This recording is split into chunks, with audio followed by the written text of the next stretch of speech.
on this video to learn about Tailspend, you are in the right place. Today I will tell you exactly what it is and why managing it could save your company a big chunk of money. Hi there, procurement pros. Welcome back to Procurement Stories. In today's episode, I will talk about something that many companies overlook, but it's critical for driving cost savings and efficiency: Tailspend.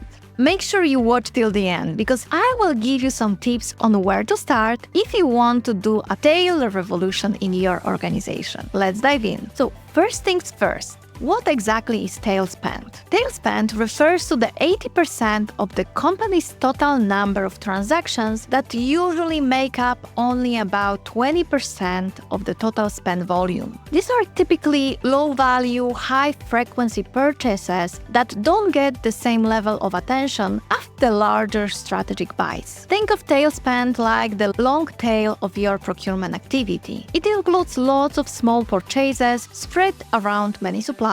And because these purchases seem small, they often fly under the radar, but they can add up to a substantial amount with time. So here are some examples of the Tailspend. Expense items. These are small, everyday purchases like office supplies, coffee, or some emergency repairs, often bought without centralized control. E-marketplace spend. So purchases made from online marketplaces like Amazon for Business, where departments buy what they need on the fly. Custom catalogs. Items purchased from specific, non-standard catalogs requested by individual departments or teams. Tactical buys. These are unplanned purchases made to address immediate needs, often outside of strategic sourcing process. And spot buys. One-time purchases for unique, unplanned needs that don't fall under any existing contracts or supplier agreements. Okay, but why Tailspend matter, you might be thinking? These are just small purchases, right? Well, not quite. If left unmanaged, Tailspend can actually create significant challenges for your organization. Why? That's a good question. Let's start with money. Tailspend can lead to massive cost if not managed properly. Different departments might be purchasing the same products at different prices, missing out on a bulk discount or better terms. By getting a handle on Tailspend, companies can save anywhere from 5 to 20% of total spend. And that's a lot. Risk. Tailspend can expose your company to significant risk, including working with non-compliant suppliers or potential fraud. Without centralized control, there is no guarantee that these small purchases comply with your company standards. Well, give me some examples, Kate. Here you have it. Example number 1. Imagine a manufacturing company that allows department managers to make small unapproved purchases. Let's say one manager orders components from unvetted supplier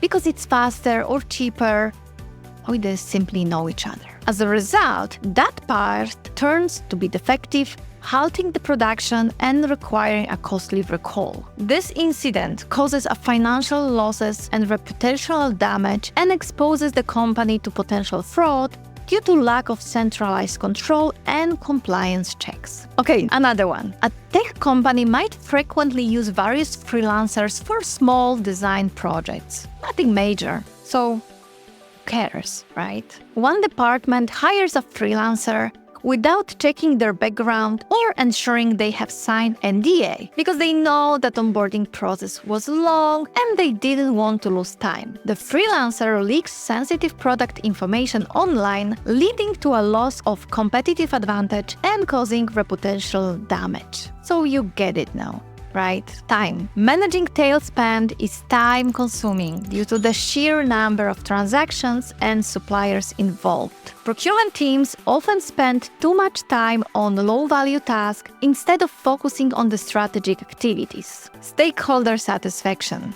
I like that one. Did you notice that all those small transactions usually cause the biggest noise? Who cares that you just closed $2 million deal when your vice president ticket wasn't paid, right? The truth is that without a clear tail spend strategy, stakeholders will face delays, confusion, and inconsistency in purchasing, leading to frustrations for all employees, leaders, suppliers, and procurement buyers. And the last one, strategy. Consider this. A procurement buyer often spends a similar amount of time preparing a request for proposal for $500,000 order as they would for $50,000 order. However, the value and the cost savings for the company differ greatly, which naturally leads procurement managers to prioritize the high-value orders, ensuring compliance with the company policies. In many organizations where procurement teams are often under-resourced, there is simply not enough time or capacity to manage tail spend. Have you faced challenges managing tail spend?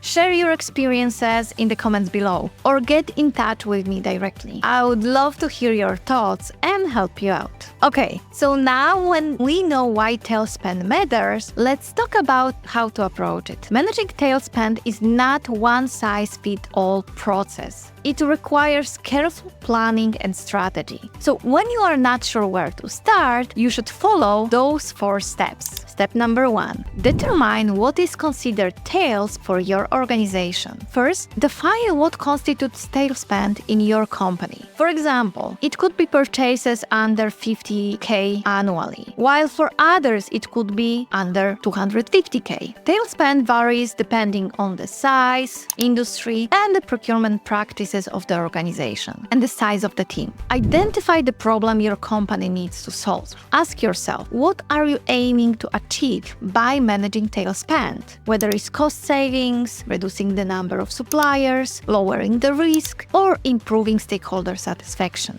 Identifying and naming your priorities will guide you in selecting the most effective solution. Step number 3. Assess your company's current bandwidth, timing, and budget. Consider the current capabilities, timing, and budget constraints of your company. What resources do you have to tackle tail spend management, and how soon you need results? Step number 4. Evaluate your company's infrastructure. Look at your company's existing procurement system and processes. Ask yourself, can they handle new tail spend management solutions? Or do you need to invest in some technology upgrades? Do they have the capability to integrate with other systems? You don't want to end up with 5 different systems that at the end nobody will use. Okay, so now when you know where to begin, the next step is to find and implement the right solution to effectively address your challenges. In the upcoming episodes, I will help you explore the best tail spend solutions and guide you through the implementation process. Stay tuned and see you soon. Thanks for watching.